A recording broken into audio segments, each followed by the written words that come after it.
is a mystical experience, because there are different types. It can be a mystical experience, or it can be an out-of-body psychic experience. Or there's actually 3 types, or it can be a distressing experience. I'll get into all that in a minute. But it's a mystical experience that happens when you're clinically dead or close to death. Okay. The after effects of a mystical near-death experience is the same as the after effects of other mystical experiences.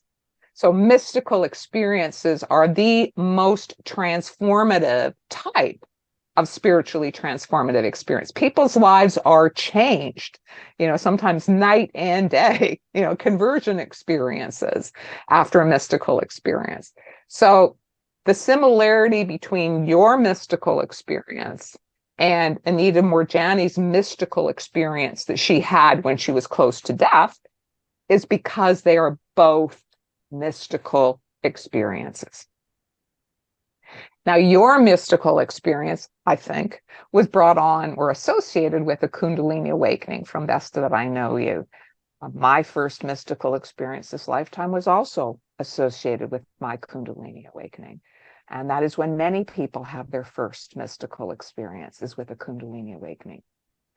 But some people have their first mystical experience with a near-death experience. And that appears to be what happened with Anita Moorjani, as you mentioned.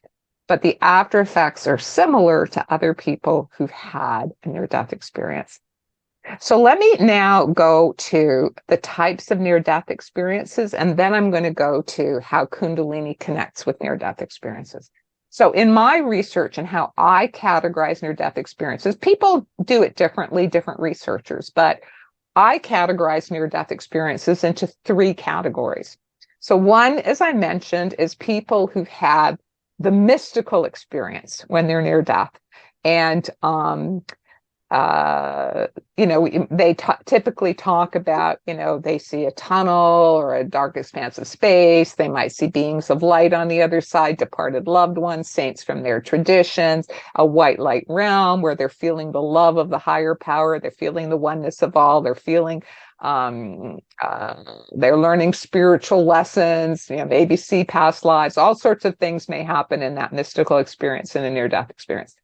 So that's the mystical or white light type of near-death experience. But not everybody has a mystical experience in their near-death experience. Some people have simply an out-of-body experience where they feel themselves rise out of body. They go into a state of feeling peace and calm, which means that in this Kundalini model, they've gone at least to the 2nd chakra, because fear is in the root chakra. And they tend to hover above their body. They might be watching the doctors trying to resuscitate their dead or unconscious body, or they might move, to the next room, see their relatives crying, or even move, somewhere else on the planet. But these are all out-of-body experiences, and they do not progress. Some people will progress from an out-of-body into a mystical. That happened to me in the plane crash. But others, that's all, their whole experience, their whole near-death experience is the out-of-body experience. These are still very transformative, but not to the degree, not the life-changing degree that a mystical experience when you're near death is. So this has been corroborated by other researchers. So it's a white light mystical that is by far the most transforming, life-changing. But there's a 3rd category of near-death experience, and we do have to include that. It's important to understand.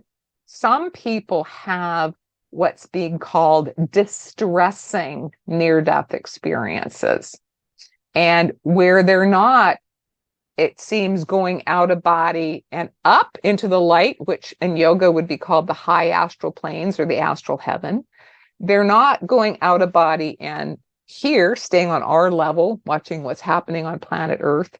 But they seem to go out of body and into some sort of dark or distressful realm. And in my understanding from yoga, I would call that lower astral planes. That some people will go into, it seems, lower astral planes where there might be darkness, tormenting creatures, tormenting voices, etc. Pastor Howard Storm is a very classic example of someone who, when he had his near-death experience, began by going into one of these lower astral planes with all these tormenting entities, tormenting voices. And actually, it was so horrible. He was a devout atheist. He thought, well, if it's going to help me, I'm going to do something. I'm going to try praying, see if it helps. And he didn't know how to pray. He didn't know what to say. He could only remember a little bit or part of a hymn he learned as a child. Jesus loves me, this I know. So he tried to sing a little bit of that.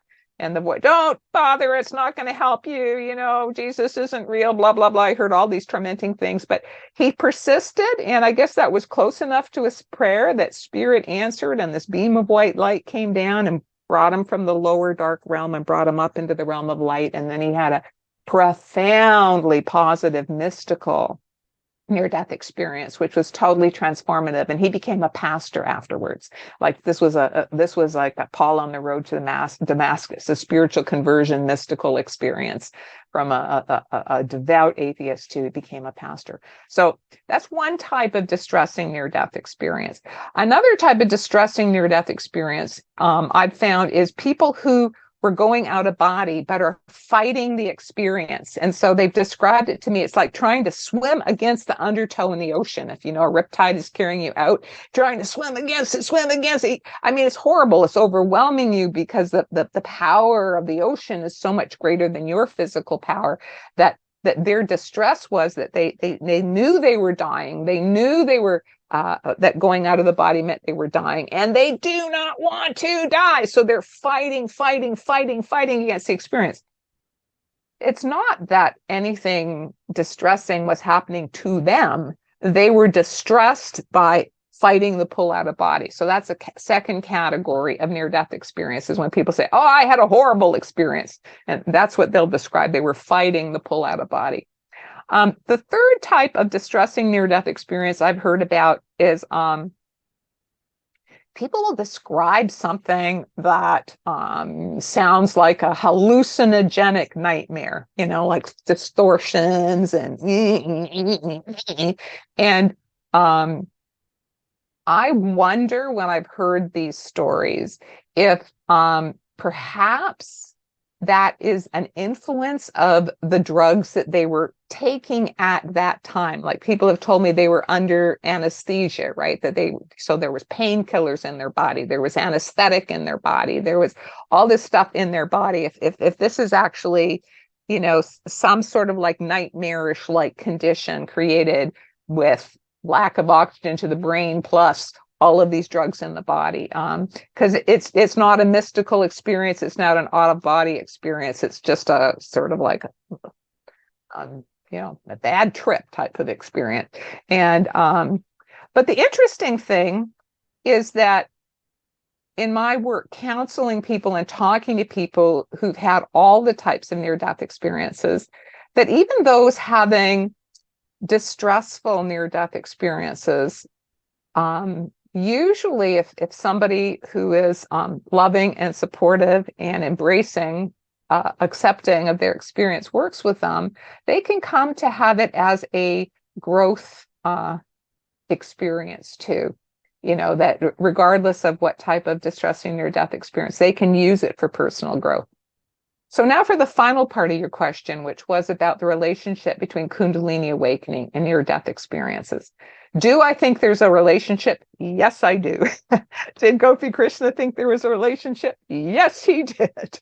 That Gopi Krishna thought that as we approach the moment of death, in some circumstances, not all circumstances, but in some circumstances, the Kundalini might awaken in order to protect the brain. Okay, that the Kundalini has vital, life-saving nutrients in it, ojas and prana, which we haven't talked about, that it would rise so that flow of that life energy, that flow of that ojas is in the brain to keep the brain alive as long as possible. That he thought that could be one reason why some people will have mystical experiences when close to death, because their Kundalini awakened in order to protect the brain. He also thought, which these are all theories because we really don't know. He also thought that, and Paramhansa Yogananda wrote about this, that at our moment of death, that, as I described earlier, our soul, encased in our astral body and our causal body, retreats up the astral spine, the Sushumna, to the crown, and then eventually leaves the body through the crown. Now, it's quite possible that sometimes, could be always, I don't know, we just don't know, that the Kundalini awakens as the soul is leaving the body, sort of to help push it, help birth it, help birth you into the transition, help get you out of the physical body and over to the other side. So that is a possibility too. Regardless, this is just theoretical.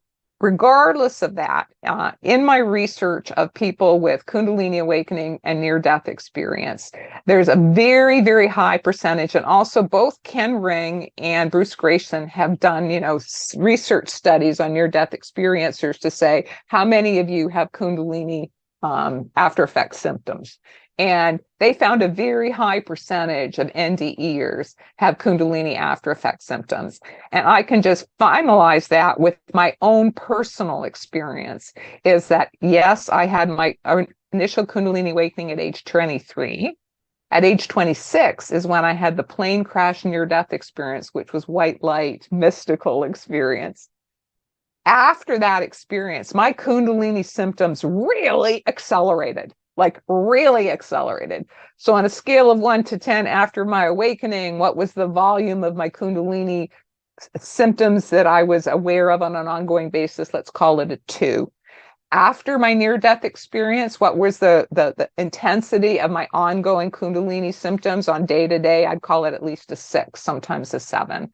So, much more energy rushes up the spine, much more awareness of the chakras, much more awareness of the subtle body, and expand more STEs. It was opening up me to having more and different types of STEs.